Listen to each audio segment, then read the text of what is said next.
few housekeeping items I'd like to cover. First, we're recording this session, so you can expect to see a recording in your inbox by tomorrow morning. And it'll also be up on CHFA Now Vancouver under the special events page.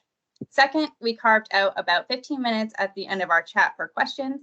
This is a great opportunity to ask all of these great ladies anything you want. So to ask a question, just head up to the top right of your screen.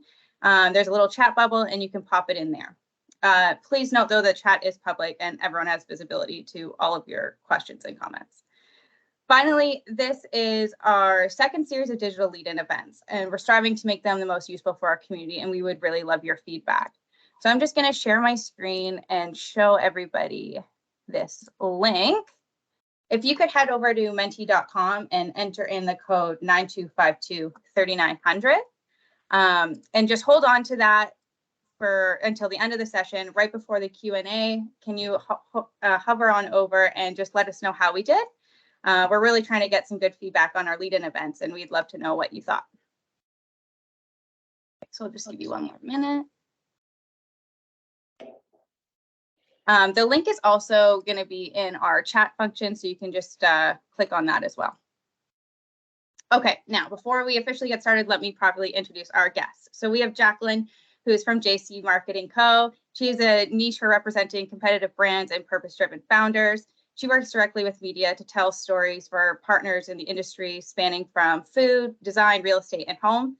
You'll know a few of her clients, us, CHFA being one of them, as well as Scout Canning, Vega, and Sage Natural Wellness. Jennifer is the founder of Duet PR, a boutique PR agency here in Toronto. She's a highly connected media relations expert with a pitch-perfect formula for creating and landing newsworthy opportunities for her clients. In addition to her busy work schedule, she is also a dedicated mentor for up-and-coming female talent in the industry. Jessica is a freelance food and travel writer who's worked a lot with Jen in the past. Her work has appeared in big publications like the Toronto Star, the Globe and Mail, Chatelaine, LCBO Food and Drink, and many more. And lastly, but definitely not least, Catherine Herringers, the co-founder of Maple Magazine. It's a print publication I'm sure you've all heard of, and it's dedicated to organic living. She's also the curator of their signature quarterly box, the Maple Box, and which has thousands of subscribers across North America. Okay, so enough of me talking. Let me hand it over to Jacqueline and Jen to give you an overview of what public relations is. Awesome. Thanks, Randy. Hi, everybody. PR, public relations, generally speaking, means keeping a favorable or positive image for a brand or a person. In the kind of modern day twist of PR, there's many things that we work on that falls under that. So PR sits under a marketing department or a marketing team generally. And for this group, what's relevant is it takes care of strategic communication. So what is your key message as a brand and what do you want to put forward? Media relations, which is really press pitching, getting out key messages to reporters like these two on the call. It could also look like community relations, internal communications, employee engagement, touch wood, crisis communications, public affairs, public policy, and a growing area of PR is events as well as influencer marketing. Awesome. And when do you think that brands really need PR? I'll start, and Jen taught me up. So, I think when I think about CPG brands, there's obviously this go-to-market that we're all considering. So if you are launching a new brand, it's an incredible moment to come out and get your product on the radar of trade and consumer media. If you have a compelling thought leadership story, say you have a incredible founder message, or there is a notable investor milestone that you are working as a founder. So either going to market, key campaign launches, or we call them like marketing tentpole moments where you feel like you want to push out a big message is a great time to activate PR. Yeah, I think that's perfect. The only thing I would add is to make sure it's at a time when really you have all your ducks in a row. You don't want to start the motion and have to stop on something. So, have your packaging is perfect. In Canada, it's translated to French, your website's ready, you're ready to take those orders. If you're launching a product, just so that you don't have to halt anything and stop. Once you, put your best foot forward, and then once you open that box, it's kind of out there already. So you get one chance for that first kind of launch. So a lot of the things like packaging and stuff like that is kind of like paid for, or maybe people would think of marketing, because you touched on, Jacqueline, how PR goes under the marketing realm. Typically, a lot of marketing could be marketing spend, so paid advertising. Can you touch upon how PR is really like an organic, non-earned or earned versus non-earned type of piece to the puzzle? Yeah, of course. So there's two big buckets. There's, in marketing, you've got paid. So you're turning on Google ads or Instagram ads. You're doing print inserts or shelf talkers. Then there's this earn section, which is like your organic, social, and another piece of that is public relations. If any PR agency or consultant tells you that you're going to get guaranteed coverage, they're wrong, because as a reporter, as I'm pointing to them on my screen, they know they're on their own news cycle. So there's nothing that's guaranteed, making it an earned tactic in marketing. What I think I would tell, small to medium-sized business owners is that the value of press and PR is that it makes you appear much bigger as a brand than you may be. If you have a very compelling founding story and you are able to secure, let's say, a feature with Maple Magazine or Toronto Star or Food and Drink, you automatically get this, clout and viewership for your brand. So it isn't guaranteed like the other channels, but there is from my perspective, it's always worth the investment and swing if you have the resources and capabilities to take it. Yeah, I'd say to add on that, what I love about the earned piece of it is because you can't buy it, it does have that like integrity to it and that unbiased opinion of a journalist. Our job is to package everything up perfectly and help them out and send, everything with a nice little bow on it. But at the end of the day, they could still say, nah, didn't like it, not writing about it. So if you do earn that and you're not paying for it, then it has that extra unbiased, clout to it. So you mentioned, Jen, that you package everything up and put a nice little bow on top. What kind of these materials should brands have ready? So I think it really depends. It depends if you do have the resources to hire someone to help you, or if, what kind of time and budget you do have. I'd say with a smaller brand and a lower budget, but still to get out there and get some press, it would be like the most important is really great high-res images and a really well-written targeted pitch. Like those would be my materials of like, if there's nothing else that you can do, yes, doing a press kit is amazing, and doing a fact sheet is amazing. But as long as it's from the press side, you have to also have a website capabilities and somewhere to look. But if you have a really great pitch and a beautiful high-res image that you can share with media, then I would say those are the two most important things. So let me take it over to the media side then. So if a brand has a really great pitch, or they're looking to get a story in, for example, the Toronto Star, what tips could you give brands, Jess, to align their pitch with any like timely trends? I know right now what's really big and trendy is the non-alcoholic category. So you could use that as an example. Yeah, totally. I think the biggest question you should be thinking about answering with your pitch are like, why now and why this particular product or brand? So in terms of why now, like if we're taking the non-alc example, like it's great if you can tie it to like some kind of like season or some kind of like an event or theme, like if it's like Sober October, for example. Or maybe it's that your brand has just won an award or been like recognized somehow, or you've launched like a new product, or even if you can just tie it into a broader trend, like if you just want to tie it into the non-alcoholic movement that's happening in general. So it helps if you can kind of like find some way to create some immediacy to why your brand is worth covering like right now in this moment. And then in terms of why this, I think it's kind of like like you probably have a great brand and a great product, but that's really not enough on its own, unfortunately, because there are so many great brands and so many great products, and they all have great stories. And so I think that's where the pitch really has to focus on, like what makes you very unique. And so again, if we're looking at like a non-alcoholic beer or cocktail, like maybe it's that like you're the first one to be certified organic in Canada, or like you're the first one to make this particular type of cocktail like in a can, or like you're the only non-alcoholic cocktail that has maybe like a special immunity boosting ingredient like it. So I think it's really just focusing on how you stand out from other brands that we could also be covering. For sure. And just so everybody knows, I know Jacqueline just popped that in the chat, but like a pitch it can be as simple as an email, just a really well-crafted email that you're just sending directly to a reporter or a news publication.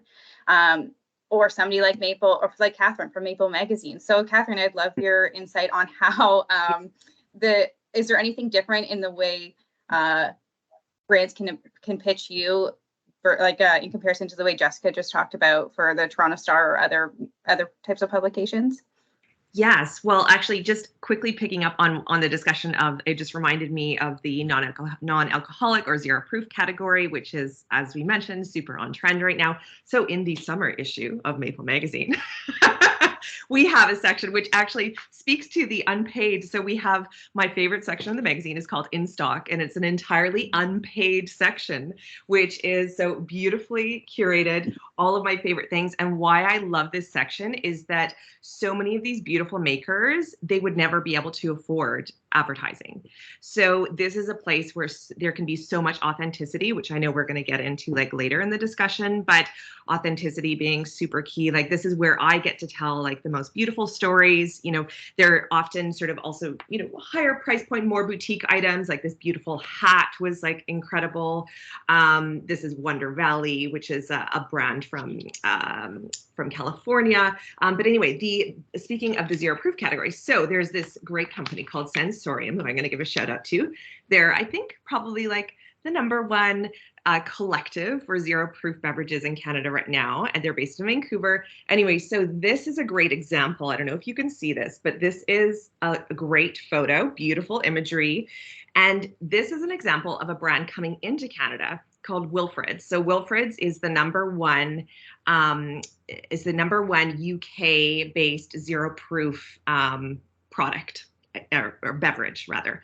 Beautiful packaging, which I know we'll go into because that's a big part of the story. But this is a great way for a UK brand, so you know, Canadian brands that are also going into other markets, like for example, I don't know if you're entering the European market, Germany or Switzerland, Germany being the largest external market outside of, or sorry, in Europe for organic products. It's a great way to get these pieces. I think they're called desktops, aren't they? I think that's what it used to be. So yeah, so anyway, so those are like, I think key into speaking. This is how we, anyway, in Maple feature those brands. And now I got totally distracted, Randy. So what was the question that you actually asked me? That's okay. My question was, are these brands like distracted me? like how would a brand get that exact spot that you just showed in your magazine? How would a brand, do they email you with with what we were talking about with Jessica, with a great pitch and a great image, or is there another way to get on their radar or to get on your radar? Yeah, I mean, there's a lot of resources. I would say predominantly, I mean, we're a very visual world. Going back again to imagery, I would say Instagram is a great marketplace that I'm, you know, always shopping, so to speak. So whether I see it as a sponsored post, whether I see it coming through as an influencer marketing piece, we do a lot of outreach. We certainly get a lot of inbound inquiries. But to be honest, I would say that the products that I'm most excited about are products that we reach out to going, we love this or we love that, or, you know, we've seen, you know, them maybe somewhere else.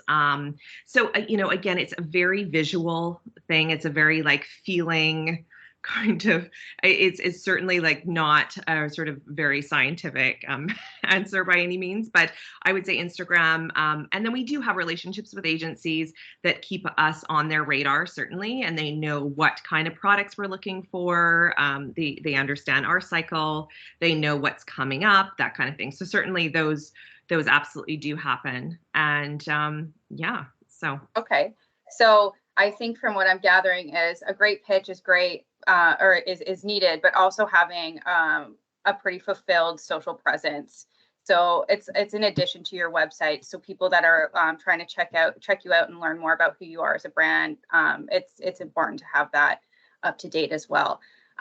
If we can just go back to pitching for a second though, because I'm somebody that did go to school for a bit for PR. So and I know when I left my first pitch, I was so nervous to do. So I can't even imagine how somebody who's never doesn't really even have the background, they might be nervous to even go so far as to create a pitch. It might be a really intimidating thought. Is there anything that you can all share that might like demystify the newsroom? I know when I left school, everybody just kept saying journalists are people too. So don't freak out. So, but is there anything that you guys can share that might make this a little less intimidating for some people? I find one thing that helps me, or like helped me when I was first starting especially, is to remember that your job is to help them do their job.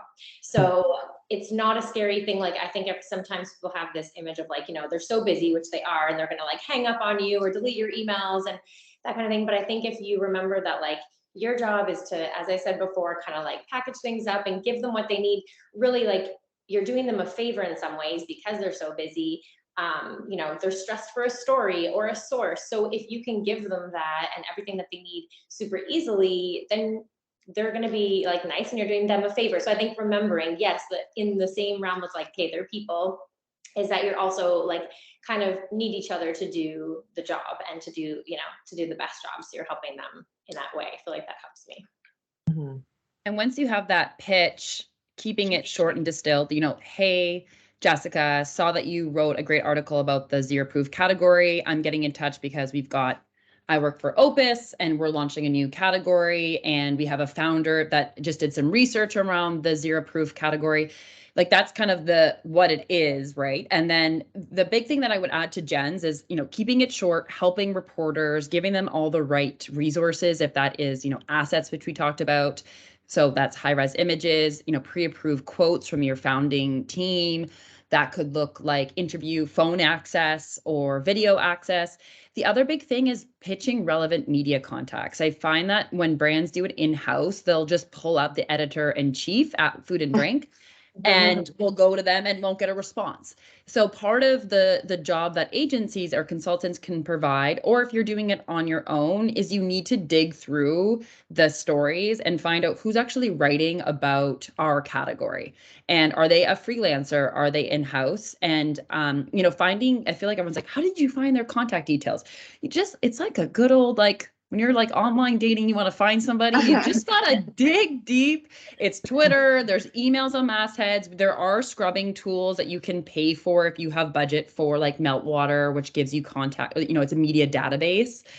But make sure you're pitching the right people.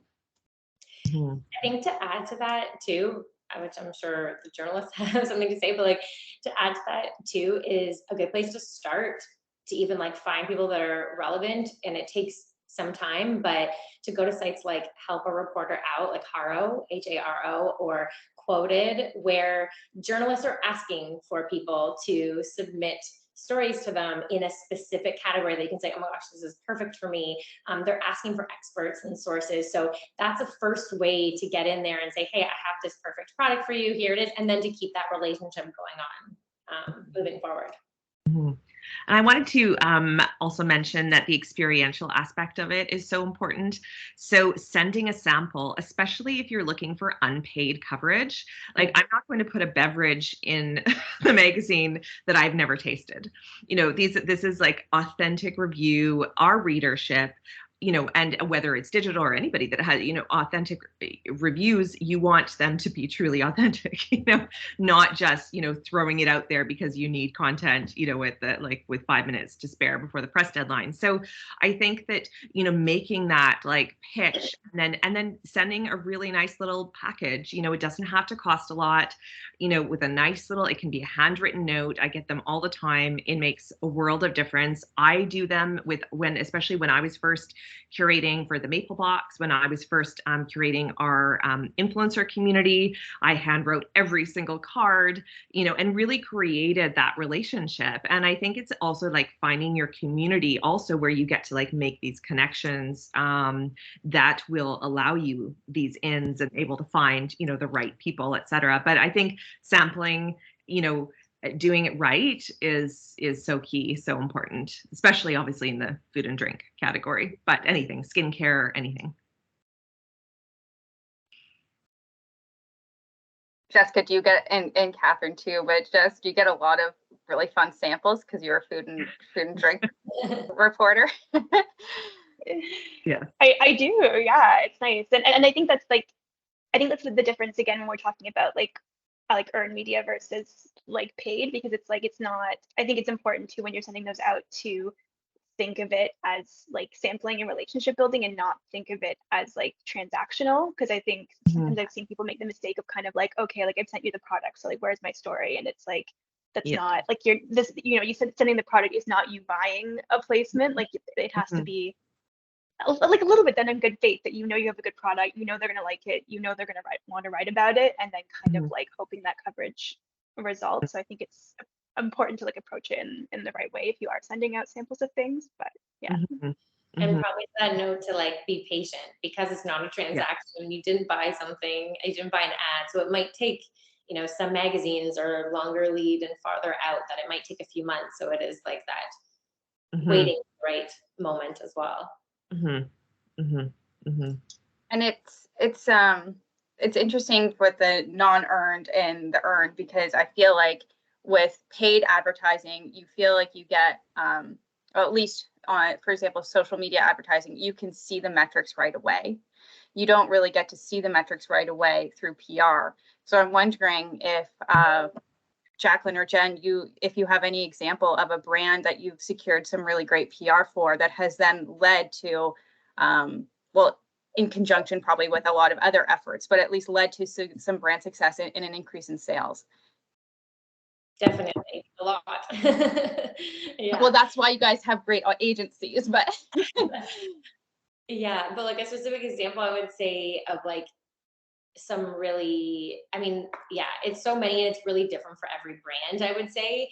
But I think that it is one of those things, to your point, it's not like the immediate metrics, but like something that you definitely, the client sees and feels and like sells out of things. And I can think of a few examples off the top of my head, but like there's definitely a piece that like one of our clients, Dr. Liza, asks me about like monthly, where's her next Toronto Star front page piece of the lifestyle section, because she had like a really great story. She sells shoes. She's also a celebrity osteopath, but like she does shoes that are good for your posture and health.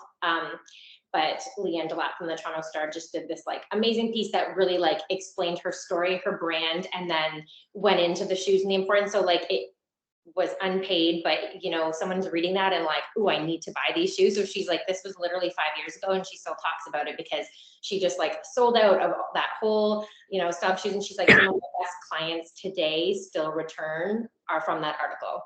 oh my Something gosh. like that. I know Jacqueline and I worked on scout canning together.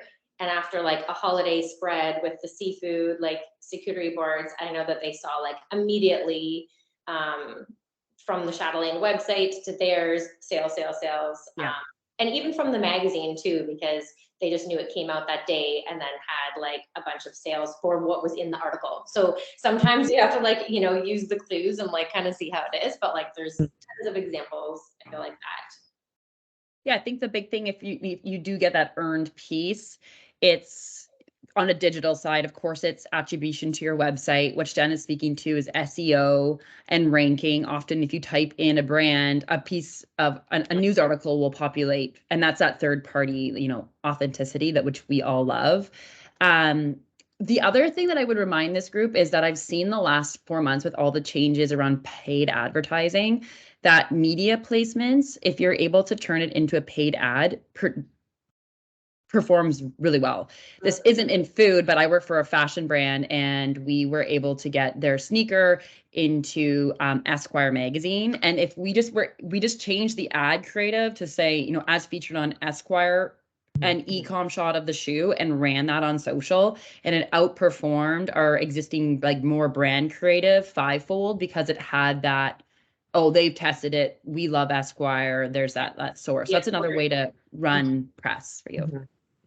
For sure. And And one I think that I think also- is been around for like decades and decades, but honestly, awards really make such a huge difference. I mean, remember those like old little like the Chatelaine or Oprah, whatever, those little stickers on their product make like a huge difference, and it's something you can also obviously attach. It doesn't need to even be integrated in the packaging. It can be on top, but digitally, showing, whatever award you won, it's a huge consumer confidence boost for sure.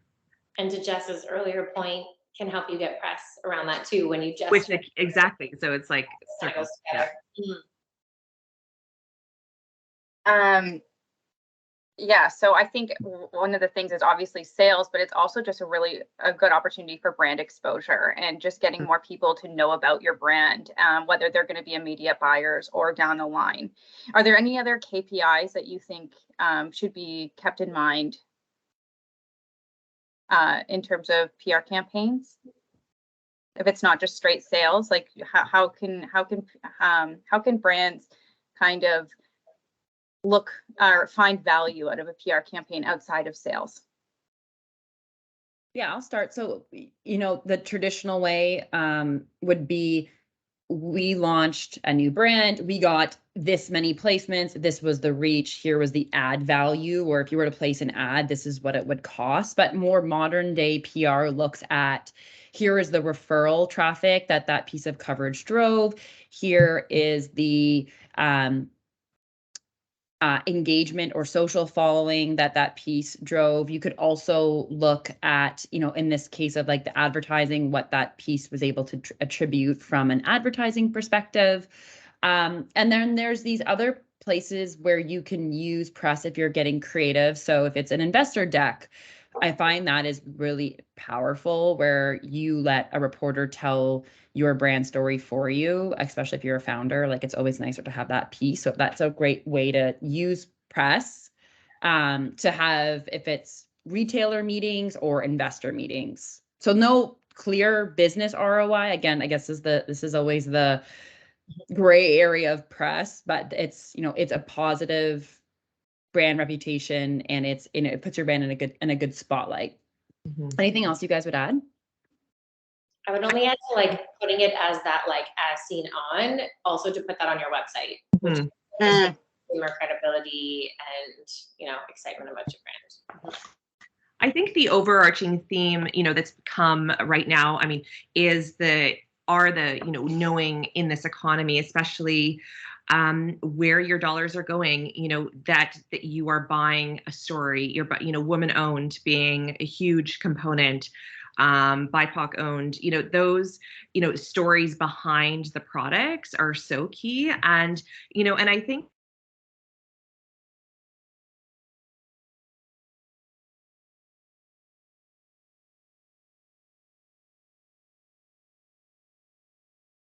really amazing piece for the brands. Like, so this was, for example, in our summer issue, Nuts for Cheese, which is a woman-owned brand from Guelph. Very cool story. Bootstrapped her business for 7 years, just completed her first round of funding, but it's a vegan cheese company.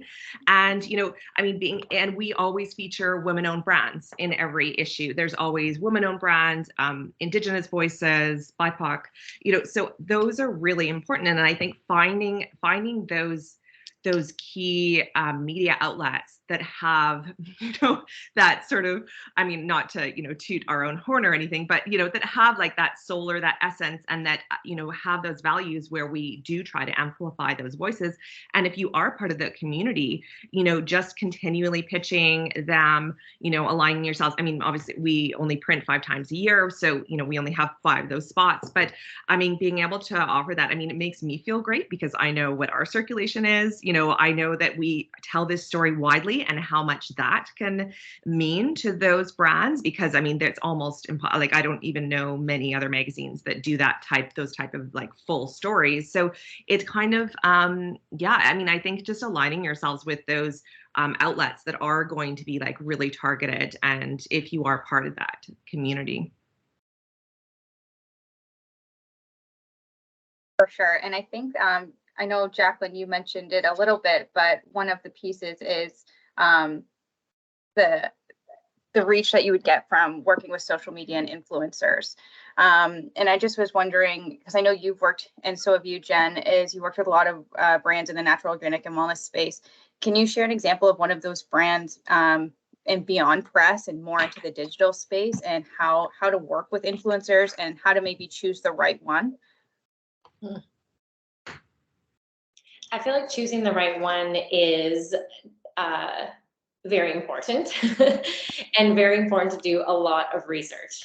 I was just chatting with someone on my team about this, of like the amount of work that you really need to do as a brand to look into the right influencers and make sure that like the voice is right, the other partnerships are right, the rest of the feed, so that, because they are an extension of your product, an extension of you, and they're telling your story for you. So I think that, I mean, at least for me, it's has been a lot easier to do with media, and maybe just because I have known that for like 13 years, and influencer relationships is more in the last like 5 for me. But it does just like take a lot of time, and things are changing everywhere so fast. But especially with social, just making sure that like everyone's aligned with you, like, and just taking the time to do that research. I mean, that's across the board with media and influencers, but like really taking the time to do the right research and make sure that, you know, the person is aligned with you. And I know I mentioned this before, but one thing that has come up on my radar the last number of months is the amount of comment pods. So being really aware when you are doing your due diligence on the influencer marketers, making sure that they're not, or even asking them, I guess you could ask them, but do they contribute to like comment pods? Because at the end of the day, you don't want just other content creators to be commenting on you. Want actual real people. You just want the actual consumers to be engaging in these posts, and so it really skews the landscape. So being really wary of who you're engaging with, as you said, is like super key. For small businesses, what I would just add here is when you're building your list of influencers, like most of us think about TikTok or Instagram, you build that list. Similar to reporters, influencers want to be communicated to where they're the most active, so that if that's pulling their handles or emails or agents, one thing just to be mindful of is cost. And I'd love to say there's a one size fits all, but I would say on average for micro influencers in Canada, a post in feed can run you $300 to $4,500 based off of their reach. How I describe influencer marketing simply is like there's 2 areas. There's this, just sending product and having that unboxing video if they're a perfect fit for your brand and you feel like they're genuinely going to love what you're up to. That is always worth the effort and try.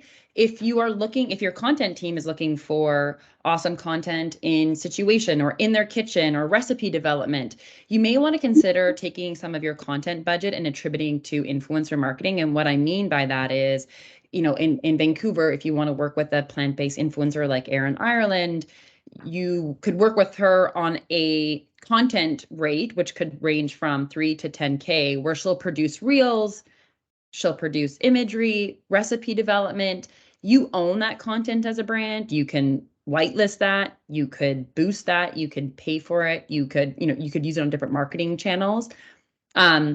I bring that up because I think it's important to have there's 2 ways of doing it. It's working on a pitch and sending product to people and hopes that there might be an Instagram story or a shout out, or you can work on more of a contracted terms strategy for influencer. So it kind of almost reflects that like paid versus earned media, because it's similar thing where like the earned influencer coverage, like you do need to be more patient. You're not giving them like your key messages to make sure that they're doing exactly what you want because it's not paid. And taking time to build those relationships to make sure that it's as good as possible. It's also probably a bit of a good test for the brand to understand, like, are people getting it without a huge explanation? Like, is the pitch, is it understandable? Or does your brand need more education? Can they get it? You know, especially if you do, you know, a ship to 10 or 20 influencers, how many of them are getting it without having to have, you know, a lead in to explain it? So I think it's probably a good test. Right. And just because we touched on the word pitch a few times there, before, I just want to make sure that we get this. Jess, is there anything besides, of course, a great image and to keep it short and sweet in a pitch that you say has to be there that would put another pitch above somebody else's? And this is to get media, sorry, not, we're veering away from the influencer bit for a second. I think kind of goes back to what I said earlier about kind of like why now and why this, like really answering the question of like what makes your brand unique. And definitely, yeah, as everyone said, I think keeping it short and sweet is key. Like you don't need to share everything about your brand in that one initial email. In fact, if anything, you kind of want to do the opposite because nobody's going to want to read all of that. Like it can just be kind of introducing yourself, highlighting a few things that are really special about your brand, and then kind of, you know, either offering to send samples or like kind of just explaining what it is that you can offer them in terms of like, or if it's like an interview with someone at your company or something, and then just kind of letting them then ask the questions. And then you have time to share your whole story if you actually get like, you know, some coverage. Yeah. Cool. And I think I remember when we chatted a little bit before, Catherine, you had mentioned that you thought a pitch was really a reflection of your brand. And what did you mean by that? Yeah, so I mean, I think it's all in the details. I think, you know, being really aware of presentation, being aware of the way an email is sent, the way, you know, reread the email. I know we're all, you know, pulled in 100 directions, but honestly, the amount of emails that I receive that are not reread, that have spaces and, you know, okay, so I know I realize that this is, but, you know, I think the details are so important because they are a reflection of your brand. So from the intro email to, you know, what the subject line is, to, you know, just, I don't know, everything to, you know, the package and the handwritten note, or, you know, the ribbon. Don't use crappy ribbon. Like, don't use the kind, you know, the spoolie kind. Use real ribbon. I don't know, whatever. If your brand requires ribbon, you know, if you're in the natural and organic product space, which I assume you are in, try to use undyed crinkle. Like, don't use colored crinkle, don't use white crinkle, use craft crinkle.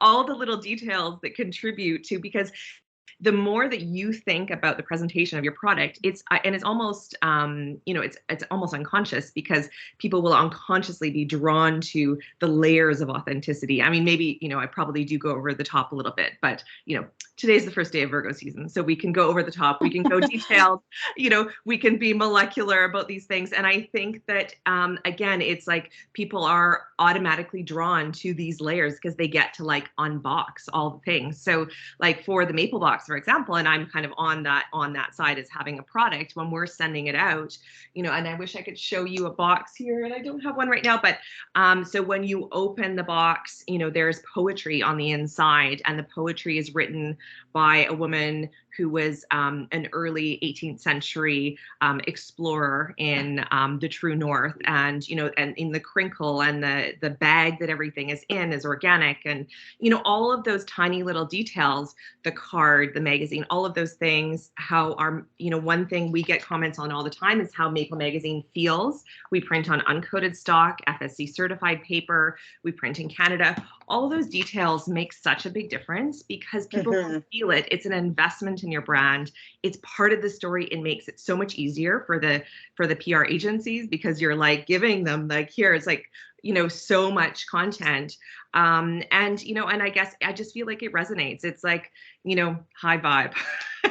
It gives it increases the vibration of your product, and you know, so anyway, I it may be over the top, but take a few nuggets. I think, you know, I you know, those old school you know, principles of taking your time and, you know, crossing your T's, dotting your I's, they're not lost. They're not lost. Like, just take your time, take a breath. Don't try not to make a mistake, and, you know, it'll all be good.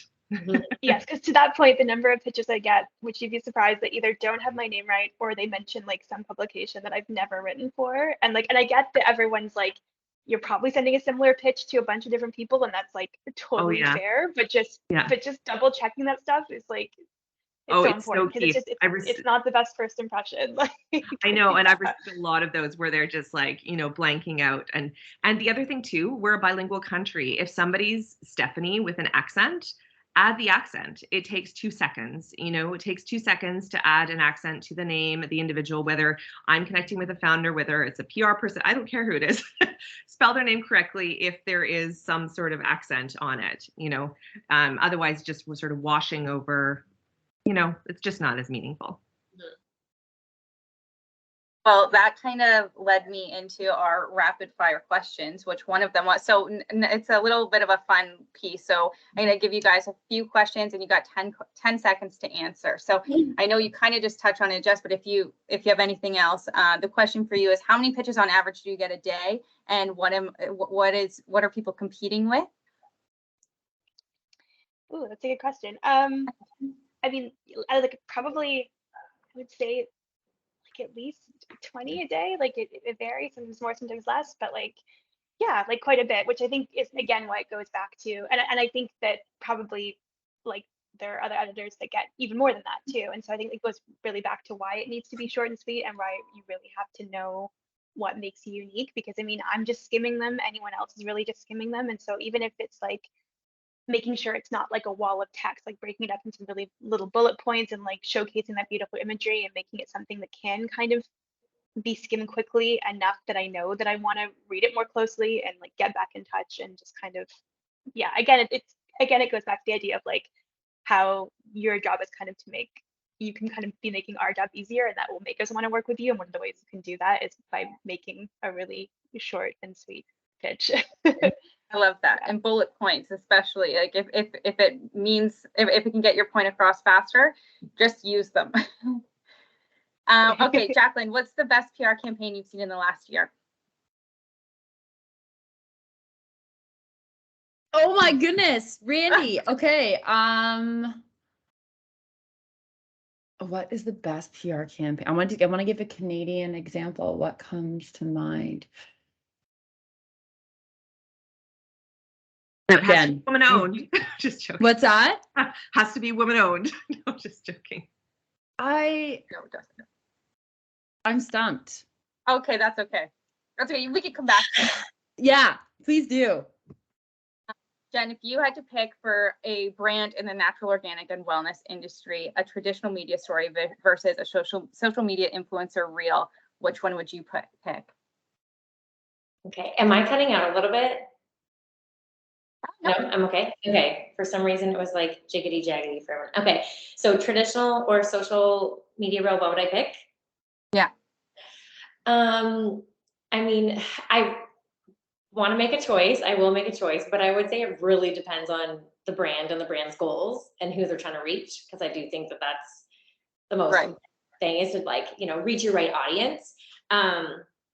And they can both have an incredible impact, and I've seen both have an incredible impact. If I had to choose, I'm still on the media, traditional media story train, just because I think that it gives you an opportunity to tell a longer story most of the time.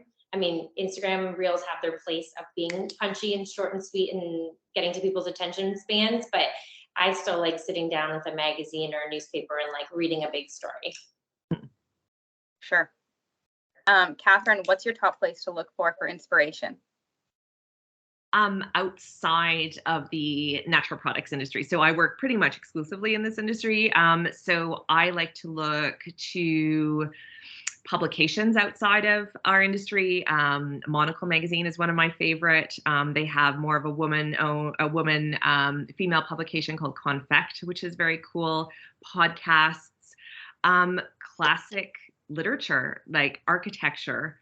I'm very into the idea of slow living these days, and not just because I just moved to Vancouver Island, but so I love going back into history, naturalist ideas, going back, getting totally outside of our sphere, and looking for inspiration and bringing it all back. And travel is another thing. Oh yes, okay. One thing, when I used to go to more trade shows, especially when I was located in Europe, when we would go to these trade shows, and my husband and I, who worked together, we would always go to the grocery stores, and we would look at all the grocery store packaging.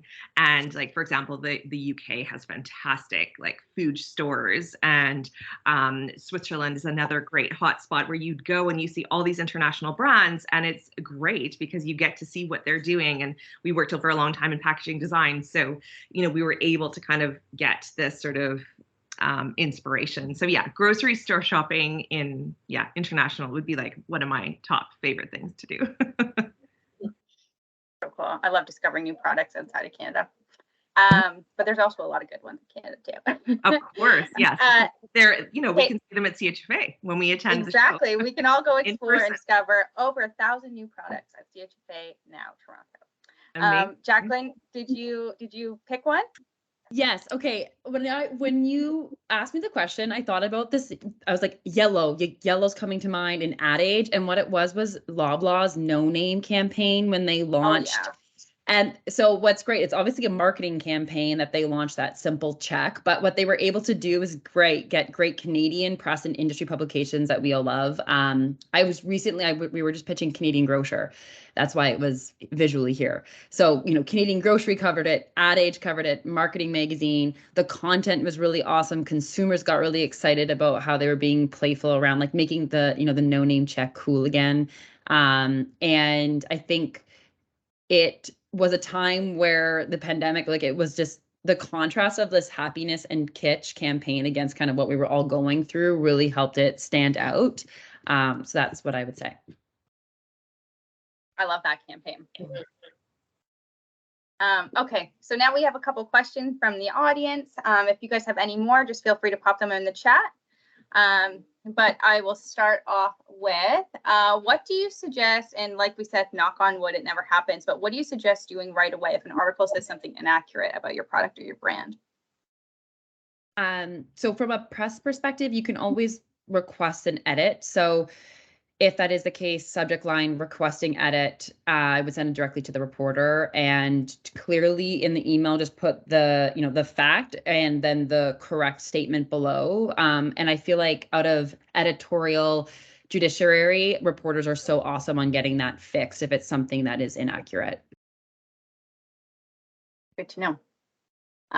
If somebody really dislikes being interviewed or being on camera and a publication wants to interview them, is there any suggestions on how they can either prepare or find somebody else to do the interview for them?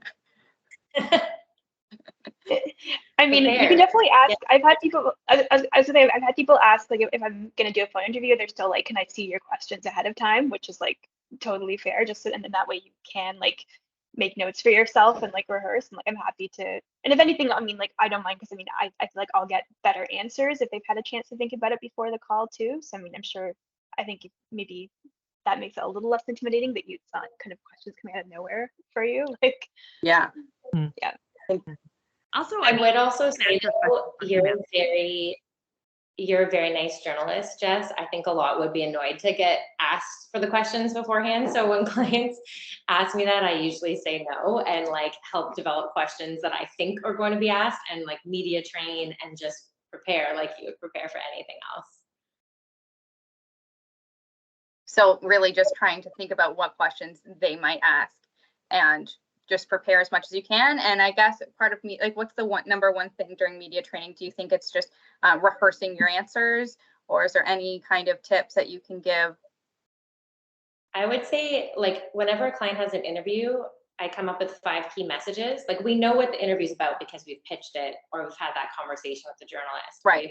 So I think that if you have 5 key messages for an interview, there's pretty much and you know your product, you know your brand, like there's nothing to be scared of. There's like nothing that you're going to be stumped on. They're not going to like go off of that topic, right? So I think that you can usually kind of guess. And then if you have those key messages, the number one thing from media training, I'd be like a athlete. Like, you know, if an athlete gets asked, you know, how another player really effed up during the game, he would never say like, yeah, he did. He would stick to his key message and be like, no, it was teamwork. We're going to do better tomorrow. So I would say just like sticking to your key messages and you don't have anything to fear.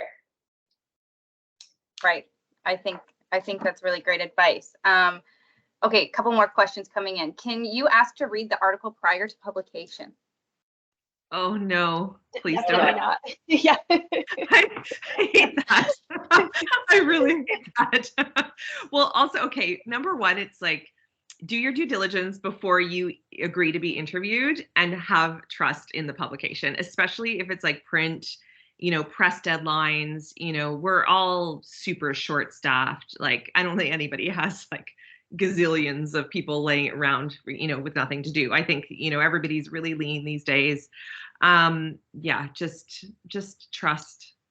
I think that's also the difference again between, oh, sorry, I didn't mean to cut off as you're No, finishing, not at but all. like, I think that's also a key difference between like earned versus paid again. Is like when it's paid, you get to control the message, but when Yeah. it's earned, like you do not get to be like, oh, I don't like how you phrase this. Like, I want to change this. Like that's just like, and it's important to know the difference between those two.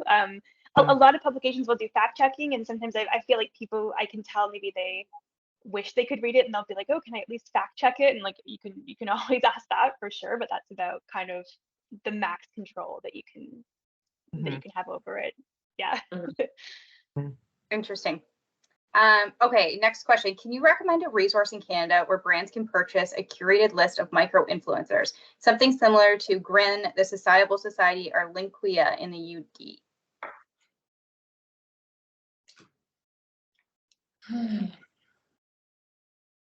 I don't know, a good micro influencer list.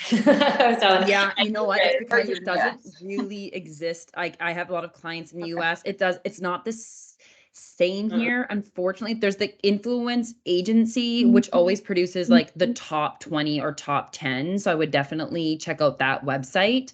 There are different even publications that will do roundups. From if you want to pay, another tool would be looking at Meltwater or Cision. They've added micro and macro influencers to their database. I would just say still you have to do your research because they're not like amazing, especially for Canada. I was just going to say, can we just give the audience a little insight into what a micro influencer is? Like how many followers it doesn't mean if you're micro? Under 5,000. I thought it was 10. So I do micro, macro, which is 10 plus, 10,000 plus. And then there's like celebrity style. Big ones. Yeah. And also like going to brands that resonate with you or in similar category, you know, I mean, I suppose, I guess, you know, some competitors, but I would say, you know, brands that, you know, you could envision, say, a collab with, go to see who they've used, go to their highlights reels, because they'll probably have saved them. They'll have saved the stories, and just go through and see who they're working with, and, you know, create your own list. I mean, fundamentally, you want to have your own list. That's this perfect combination for your own brand. Obviously, you know, hire an agency if that's accessible for you. But if you're just like in those early days, check out who other people are using, you know, certainly obviously spend time on the platform and send out nice boxes with good ribbon. Yes, the ribbon is important. How valuable do you think purchasing media packages for retailers is? For example, Loblaws Media or Walmart Media has packages for brands, but with a hefty price tag.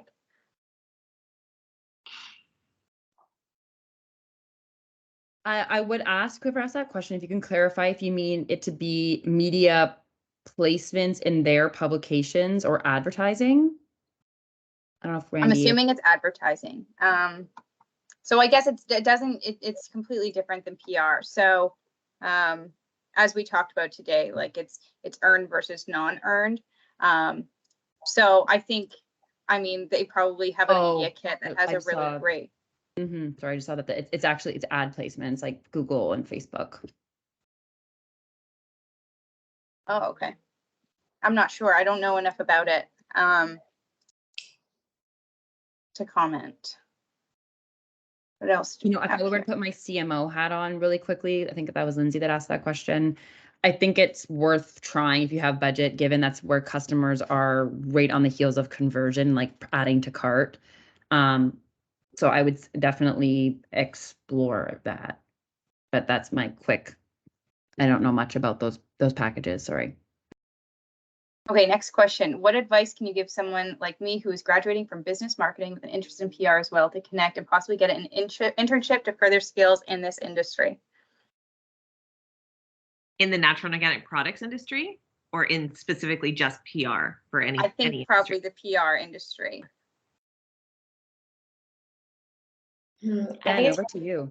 Yeah, I love interns, and we have a lot of interns, but it's usually part of a school program because that's just how like it usually comes through, and you're supposed to be in a school program to do like an internship in Canada.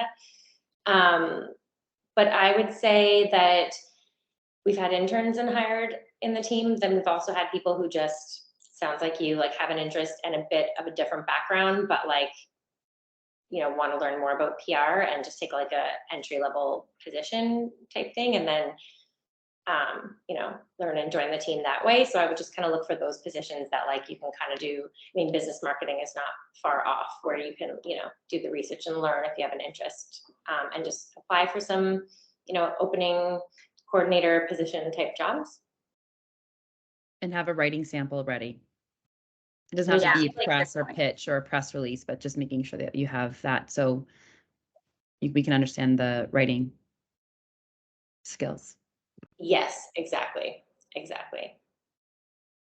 Depending what program you did too, there's also like post-grad program, 1-year programs that then you do an internship with, which are really great, like for specifically PR.